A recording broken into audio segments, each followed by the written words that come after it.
Hit TV YouTube channels లో మీ వ్యాపార ప్రకటనలకు మరియు ప్రమోషనల్ ఇంటర్వ్యూస్ కోసం వెంటనే సంప్రదించండి. ఇప్పుడు ఒకటి ఇక్కడ వెంకటేశ్వర్లు గారు, ఇప్పుడు మీరు పోటీ పడొద్దు, ఆవిడతో మీరు పోటీకి దిగద్దు. వినండి ఒక 2 నిమిషాలు నేను మాట్లాడుతాను. ఇప్పుడు సహజంగా ఈ తాగేటటువంటి వాళ్ళకి ఇప్పుడు ఈ తాగుడు ఏ విధంగా అవుతుంది అంటే కనుక, రోజు మనం తాగేటటువంటి నీళ్లు, తినేటటువంటి అన్నం, ప్రవహించేటటువంటి రక్తం లాగి ఇది రోజు అది లోపల ప్రవహించాలి. దాన్ని మీ బాడీలోంచి సపరేట్ పార్ట్గా ఊహించుకునేటటువంటి పరిస్థితి లేదు. సో ఇప్పటికి కూడా ఏంటంటే ప్రధానంగా ఈ తాగుడు అనేటటువంటి వ్యవహారంలో ఆవిడేదో నా వైపు వేలెత్తి చూపెడుతుందని చెప్పి మీ ఈగో డ్యామేజ్ అయినట్టుగా మాట్లాడితే కనుక ఈ ట్రీట్మెంట్ తాత్కాలికం, ఈ సమస్యకి మేము పరిష్కారం చూపెట్టలేము, పిలుస్తాం.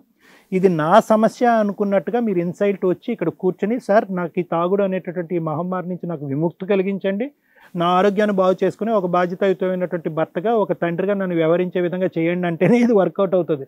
అంతేగాని ఆవిడ తాగుతాడు అని అన్నాడు కాబట్టి తాగుడు మాట పక్కన పెట్టండి, ఆవిడ నన్ను చూసుకోవట్లేదు అనేటటువంటిది ఈ పోటీ అంటే కనుక వేస్ట్. ఇది ఇక్కడ 99.9% ప్రధానమైనటువంటి అంశం. వెంకటేశ్వర్లు గారు ఇప్పటికైనా కనువిప్పు కలగండి. 15 సంవత్సరాలు అయింది పెళ్ళై మీకు.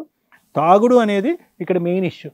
మిగతా భార్య నీతో పాటు కూలీ నాలి చేసుకునేటటువంటి భార్య వంట వండట్లేదు, చేయట్లేదు అంటే కనుక ఇన్ని 15 సంవత్సరాలు బట్టి ఎవరు వంట వండుతున్నారు, పిల్లల్ని ఎవరు సాగుతున్నారు, పిల్లల్ని ఎవరిని చూసుకుంటున్నారు? మీరు తాగొచ్చి కింద మీద పడుతూ ఉంటే కనుక మీకు చాకరీ ఎవరు చేస్తున్నారు? తనకి ఇష్టం లేకపోయినా మీకు శారీరకమైనటువంటి సుఖం ఇచ్చి 2 పిల్లలకు అన్నది ఎవరు? 9 నవమాసాలు మోసి ఇవి లెక్కలోకి రావా? లేదంటే తాగినప్పుడు ఇవన్నీ డిలీట్ అయిపోతాయా? సో కాబట్టి ఇక్కడ ముఖ్యంగా ఏంటంటే, సార్ నాదే తప్పు, నా వ్యవహారం తప్పు, నా పద్ధతి తప్పు, నన్ను తాగుడి నుంచి మానిపించండి అంటే కనుక 99.9% సమస్య సొల్యూషన్ క్లియర్. ఎందుకంటే సహజంగా ఈ వేదిక మేము కూర్చుని ఏమేమి వింటూ ఉంటామండి, ఏమంటే తాగుతాడండి, తంతాడండి. ఓకే, నువ్వు కూడా సెక్షువల్ హెరాస్మెంట్ గురించి చెప్పే కానీ తాగుతాడండి, తంతాడండి, దానికంటే పెద్ద అంశం ఏంటంటే అనుమానం పడతాడండి. సో ఇక్కడ ఆ సబ్జెక్ట్ లేదు కాబట్టి ఇది చాలా ఈజీ సబ్జెక్ట్గా మనం మాట్లాడుకోవాలి. బహుశా ఈ స్టెప్ మీరు ముందే వేయవలసింది. ఈరోజు ఇది కాదు జీవితం గురించి వెయిట్ చేయవలసినటువంటి అవసరం లేదు. మీరు గవర్నమెంట్ హాస్పిటల్స్కి వెళ్ళొచ్చు, ప్రైవేట్ డాక్టర్ల దగ్గరికి వెళ్ళి డబ్బులు ఖర్చు పెట్టుకోవాల్సినటువంటి అవసరం లేదు. మీరు గవర్నమెంట్ హాస్పిటల్కి వెళ్ళొచ్చు. ప్రతి గవర్నమెంట్ హాస్పిటల్లో డీఅడిక్షన్ సెంటర్స్ అనేటటువంటివి ఉన్నాయి. ఈ రోజుల్లో ఆంధ్రాలో కానీ తెలంగాణలో కానీ డీఅడిక్షన్ సెంటర్స్ ఉన్నాయి. అక్కడ ఏంటంటే హాస్పిటల్లోనే వారం 10 రోజుల పాటు ఆ మనిషిని ఉంచుకుని అక్కడే ఫుడ్ అన్నీ ఇస్తూ, అతను తాగకుండా మందులు ఇస్తూ, లోపల ఉండేటటువంటి ఆల్కహాల్ను కూడా బయటకు పంపించేటటువంటి ప్రక్రియలు నడుస్తూ ఉంటాయి. చాలా తేలికైనటువంటి వ్యవహారం. ఎందుకు వీళ్ళు తాగుడు ఆపలేరు అంటే కనుక అదొక కంటిన్యూస్ ప్రాసెస్ అనమాట. ఈ ఒక 10 నిమిషాలు, ఒక 2 నిమిషాలు కూడా మనం ఇలా ముక్కు మూసుకుని ఉండలేం కదా, ఊపిరి ఆ టైప్ అనమాట. సో ఎప్పుడైతే ఆ డ్రింక్ లోపలికి వెళ్ళదో చేతులు వణుకుతాయి, కాళ్ళు వణుకుతాయి, కడుపులో తిప్పుతుంది, తల తిరుగుతుంది, ఫెయింట్ అయిపోతాడు, ఫిట్స్ వస్తాయి, ఆకలి ఉండదు, నిద్ర ఉండదు, ఏం మాట్లాడతాడో తెలీదు. ఇంకా 2 ఎక్స్ట్రా దెబ్బలు నీకు ఎక్కువే పడతాయి. కానీ తాగినప్పుడే బాగున్నాడు రా బాబు అని అనుకునే ఆడవాళ్ళు కూడా చాలామంది ఉన్నారు నా దగ్గరికి వచ్చి. ఎందుకు వచ్చింది ఈ బాధలే, ఆపితే కనుక పిచ్చోడు లెక్క వ్యవహరించి 4 తన్నులు తంతున్నాడు, వీడికి ఆ మాత్రం పోస్తే కనుక తొంగుంటాడని చెప్పి పట్టించే ఆడవాళ్ళు కూడా నా దగ్గర ఉన్నారు. సో కాబట్టి ఏంటంటే అటువంటి ఆపిన తర్వాత అటువంటి రియాక్షన్ రాకుండా ఇలాంటి వ్యక్తుల్ని అడ్మిట్ చేసుకుని ట్రీట్మెంట్ ఇచ్చేటటువంటి అద్భుతమైనటువంటి ప్రక్రియలు ఉన్నాయి. ఒకప్పుడు అతని ఇష్టం చూపెడితే వెంకటేశ్వర్లు గారు చాలా సింపుల్ ఈక్వేషన్, మీకు ఇక్కడ డబల్ వస్తుంది. ఏంటంటే బై 1 get 1 ఫ్రీ వస్తుంది.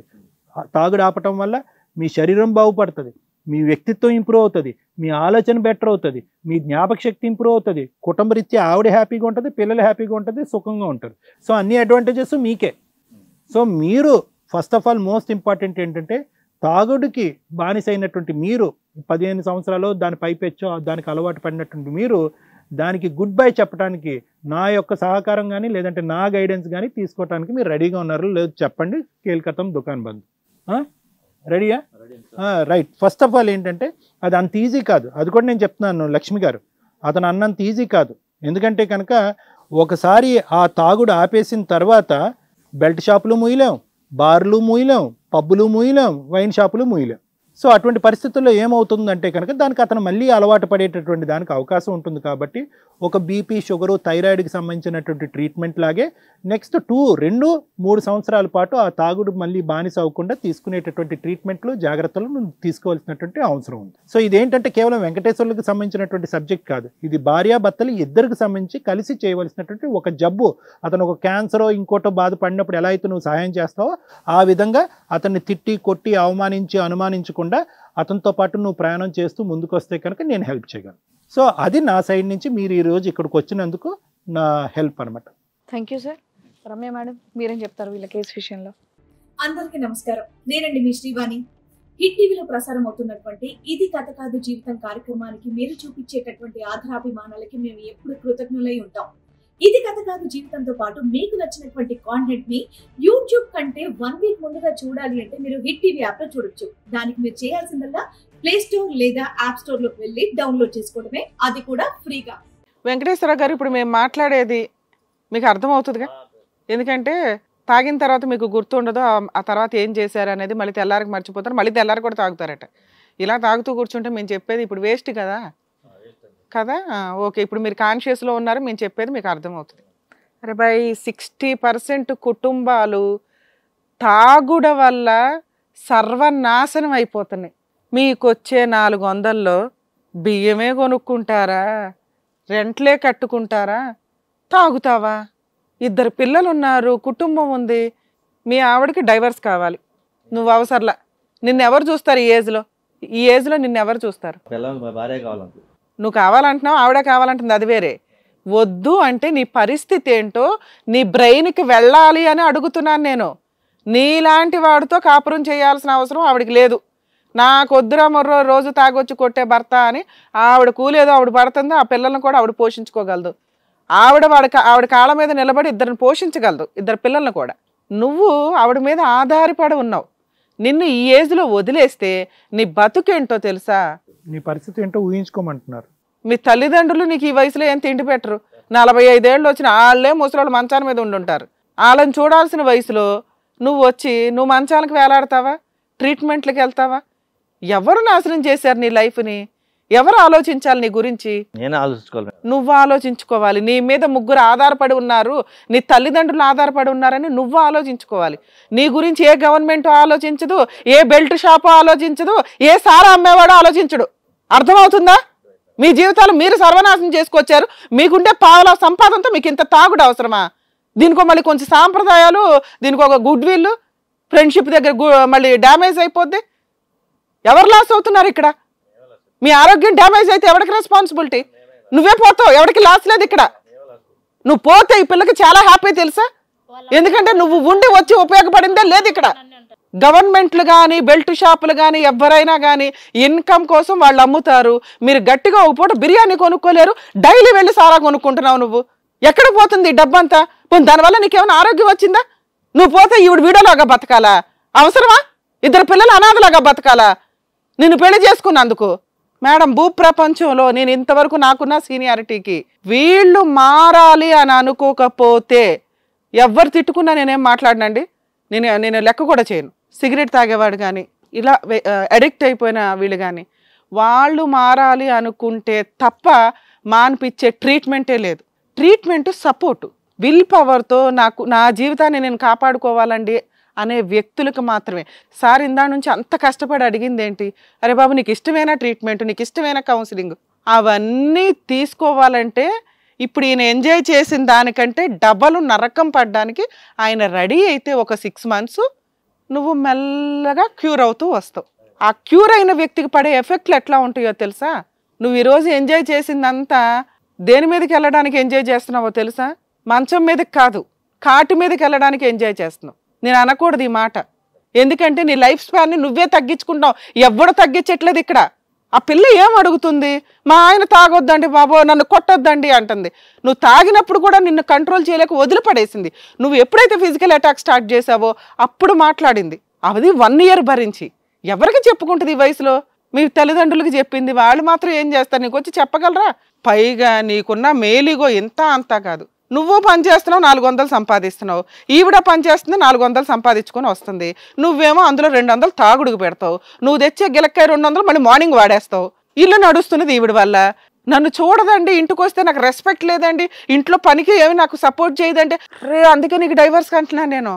నీకు డైవర్స్ ఇచ్చి పడేస్తే నీ వాల్యూ ఏంటో నీకు తెలుస్తుంది, నీ క్యారెక్టర్ ఏంటో నీకు తెలుస్తుంది. అనాథ బతుకు బతకాలి నువ్వు. అర్థమవుతుందా? ఎందుకు చెయ్యాలి ఆవిడ అంటే? మహిళ కాబట్టి ఆవిడే జాబ్ చేసుకురావాలి, ఆవిడే ఇంట్లో పనులు చేయాలి. ఎంత హక్కుగా మాట్లాడావో తెలుసా ఇందాక? నాకేమీ చూడదండి అంటే ఇంటికి వచ్చి 2 పిల్లలు చూసుకోవడానికి ఆవిడ పరిగెత్తుకొని వచ్చి టెన్షన్ పడతా వస్తుంది. నువ్వు నా భార్య వంట చేసిందా లేదా అని వస్తున్నావు. నువ్వు చేయలేవా? అమ్మాయి అడుగుతున్నది ఏంటి? కొంచెం సపోర్ట్ చేయమనండి. పెద్ద ప్యాలెస్ ఉందా మీ ఇల్లు? ఒక రూము తిప్పి కొడితే కాలు మీద కాలు వేసుకుని టీవీ చూస్తా కూర్చుంటావు నువ్వు ఇంట్లో. నేను టీవీ చూడు మేడం. చూడవు ఆవిడ టీవీ, ఆవిడకున్న రిలాక్సేషన్ అదే. టీవీ చూసింది, పని చేసుకుంటుందిగా, పిల్లల్ని చూసుకుంటుందిగా, నువ్వు హెల్ప్ చేయలేవా? ఎదురు హింసిస్తావా అమ్మాయిని పట్టుకొని?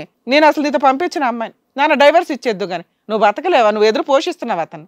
ఇప్పటికైనా సరే మేడం తాగుడు మానేస్తే ఉంటాను మేడం. నువ్వు ఉండమ్మా, నేను నీ వైపే మాట్లాడుతున్నా.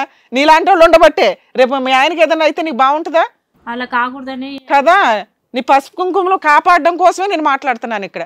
నేను ఎవరిని విడగొట్టను తల్లి. 100% కలపడానికి నేను 100% ట్రై చేస్తాను. విడిపోయే వాటిని కూడా ట్రై చేస్తాను కలిపేసి. మీ ఆయనకి బుద్ధి రావాలి అంటే ఆయన క్యారెక్టర్ ఏంటో ఆయనకి తెలియాలి. నువ్వు వదిలేస్తే ఆయన లైఫ్ స్టైల్ ఎలా ఉంటుందో ఆయనకు తెలియాలి కదా. ఇక్కడ మా ముందు ఒప్పుకోవచ్చు, నేను రాసిస్తే ఆయన వెళ్ళకపోతే సార్ కౌన్సిలింగ్ ఇస్తానంటున్నారు, ట్రీట్మెంట్ ఇప్పిస్తాం అంటున్నారు. అది చాలా స్ట్రాంగ్ వ్యవహారం తెలుసా? దానికి అతను స్ట్రాంగ్గా డిసైడ్ అవ్వకపోతే మనం ఇంత మాట్లాడి వేస్ట్ అవుతుందండి. వెంకటేశ్వరరావు గారు మీరు ఫీల్ అయితే నాకు సంబంధం లే, ఎందుకంటే మీలాంటి వాళ్ళందరూ బయట బోల్డ్ మంది ఉన్నారు, వాళ్ళందరికీ చెప్తున్నాను నేను ఇది. మీ తాగుడుతో మీ జీవితాలు, మీ కుటుంబాలు మీరు సర్వనాశనం చేసుకుంటున్నారు. అర్థమవుతుందా? మీరు కౌన్సిలింగ్కి వెళ్ళండి సార్. 100% మమ్మల్ని నమ్ముకునే అమ్మాయి వచ్చింది, మేము ఒక 2 months చూస్తాం మిమ్మల్ని. మీరు మారకపోతే మాత్రం ఇంక నేను చెప్పిందే ఫైనల్ అవుతుంది. ఆవిడ ఎట్లయినా డైవర్స్కి ఒప్పిస్తా, ఎందుకంటే డైవర్సే బెటర్ విడో అనిపించుకోవడం కంటే. అర్థమవుతుందా? నీకు ఆరోగ్యం బాగుందని నువ్వు అనుకుంటున్నావు, గట్టిగా ఒక జ్వరం వస్తే నీకు తెలిసిద్ది, మొత్తం ఆర్గాన్స్ అన్ని బయటకు వచ్చేస్తాయి ఏమేం పోయినాయా అని. కాస్త ముందుగా తెలుసుకొని అవేంటో బాగు చేసుకుంటూ మీరు ట్రీట్మెంట్లో ఉండాలి. ఒకటి ఆవిడని ఇంటికి వచ్చి కొట్టకూడదు. 2 ఫిజికల్ హెరాస్మెంట్ అసలు చేయకూడదు, సెక్సువల్ హెరాస్మెంట్. ఆవిడ నువ్వు మాట్లాడుకోండి, కబుర్లు చెప్పుకోండి. నువ్వు తాగకపోతే ఆవిడ కూడా కాస్త రిలాక్స్ అవుతుంది. కబుర్లు చెప్పుకున్నాక మీరు ఏం చేయాలనేది మీరు ఇద్దరు డిసైడ్ చేసుకోండి. ఒక అరగంట ఆవిడ టీవీ చూస్తే వచ్చిన లాస్ ఏమి లేదు బాబు, నీకంటే తాగుడు అలవాటు ఉంది, ఎంజాయ్ చేస్తున్నావు. ఆవిడ టీవీగా చూస్తుంది. అమ్మ టీవీ చూడమని నేనేం చెప్పట్లే, నీ రిలాక్సేషన్ నువ్వు ఎంత చూడాలో అంత చూసుకో. భర్త కావాలి, తాగుబోతు భర్త అయినా కావాలి అన్నప్పుడు మార్చుకోవడానికి కూడా కాస్త ప్రయత్నించమ్మా. చెప్తాను మేడం ఇంట్లో, అది కూడా చెప్తాను. నా మాట అసలు లెక్క చేయడు. నాకు అర్థమవుతుంది. మరి దగ్గరుండి నువ్వు కూడా కౌన్సిలింగ్కి వెళ్ళాల్సి వస్తుంది, ఆయనతో పాటు దగ్గర తీసుకెళ్తేనే. వెళ్తాను కదా మేడం. సూపర్. అంతే మేడం, యాక్చువల్గా వీళ్ళు ట్రీట్మెంట్కి వెళ్తే బెటర్. ఎందుకంటే వీళ్ళది లీగాలిటీ కూడా చెప్పాల్సిన అవసరం లేదు. ఇద్దరు భార్యాభర్తలు విడిపోయే కేసు కూడా కాదు. అదే వెంకటేశ్వర్లు గారు, మేడం సార్ చెప్పినట్టుగా వినండి, చక్కగా హ్యాపీగా ఉండండి, పిల్లల్ని చక్కగా చూసుకోండి, ఆరోగ్యాన్ని కాపాడుకోండి. జాగ్రత్త. దగ్గరుండి తీసుకెళ్ళండి. ఇలాంటి వాళ్ళకి కరెక్ట్గా బుద్ధి వచ్చేలా చెప్పారు Ramya madam, Kalyan sir. Thank you so much. So మరో కథతో మళ్ళీ కలుద్దాం. అందరికీ నమస్కారం. నేనండి మీ శ్రీవాణి. హిట్ టీవీలో ప్రసారం అవుతున్నటువంటి ఇది కథ కాదు జీవితం కార్యక్రమానికి మీరు చూపించేటటువంటి ఆధారాభిమానాలకి మేము ఎప్పుడు కృతజ్ఞులై ఉంటాం.